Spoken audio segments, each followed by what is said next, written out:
예수님은 이 땅에 계실 때 어떤 일을 하셨을까? 좋은 일들, 훌륭한 일들을 많이 하셨죠. 그래서 예수님을 믿지 않는 사람들도 예수님을 훌륭한 성인이라고 인정합니다. 우리는 성경을 통해서 예수님께서 하신 일들을 구체적으로 알 수가 있는데요. 예수님께서는 회당에서 하나님의 말씀, 즉 성경을 가르치셨고, 천국 복음, 즉 하나님의 사랑을 전파하셨고, 모든 병과 모든 약한 것을 고치셨습니다. 구체적으로 예수님께서는 맹인을 보게 하셨고, 못 걷는 사람을 걷게 하셨으며, 나병 환자를 깨끗하게 치유하셨고, 못 듣는 자를 듣게 하셨고, 죽은 자를 살리셨습니다.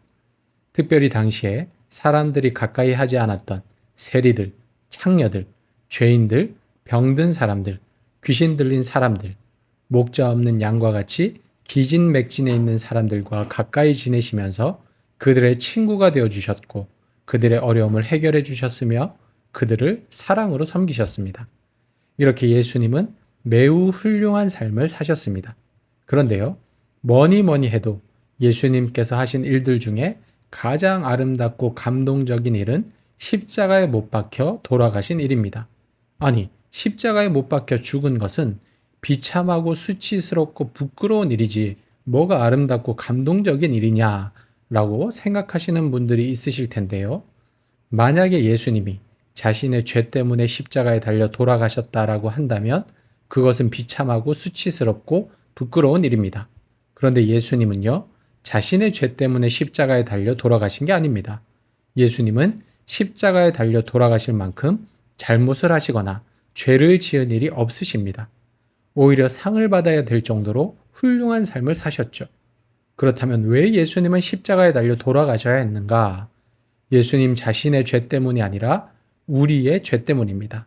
우리를 대신해서 우리의 죄값을 치르기 위해서 십자가에 달려 돌아가신 것이죠. 그래서 예수님의 십자가 사건은 우리를 위한 대속적 죽음이며 우리를 향한 하나님의 사랑의 확증입니다. 왜 하나님의 사랑의 확증이냐? 예수님은요, 우리가 착하고 선할 때, 우리가 하나님을 사랑하고 있을 때 우리를 위해서 죽으신 게 아니라 우리가 여전히 죄인일 때, 우리가 여전히 하나님을 대적하고 하나님을 거부할 때 우리를 위해서 죽으셨습니다. 이보다 더 큰 사랑은 없는 거죠. 그래서 예수님의 십자가 사건은 우리를 향한 하나님의 사랑의 확증입니다.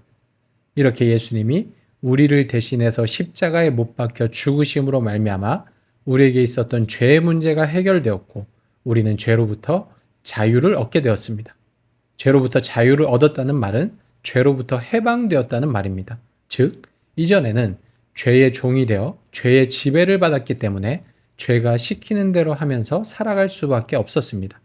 그래서 하나님과의 관계도 끊어져서 하나님을 떠나서 살았고 사람들과의 관계도 끊어져서 서로 미워하고 질투하고 싸우며 살았고 이 세상 만물과의 관계도 끊어져서 세상을 파괴하고 오염시키며 살았습니다. 하지만 이제는 죄로부터 자유를 얻고 해방되었기 때문에 죄가 시키는 대로 하지 않을 수 있게 된 것입니다. 하나님과의 관계, 사람들과의 관계, 이 세상 만물과의 관계가 회복이 되어 더불어 아름답게 살 수 있게 된 것이죠. 그리고 더 나아가 죄의 대가인 사망, 즉 죽음으로부터도 자유로워질 수 있게 되었습니다. 그래서 우리는 영원한 생명을 얻을 수 있게 된 것이죠.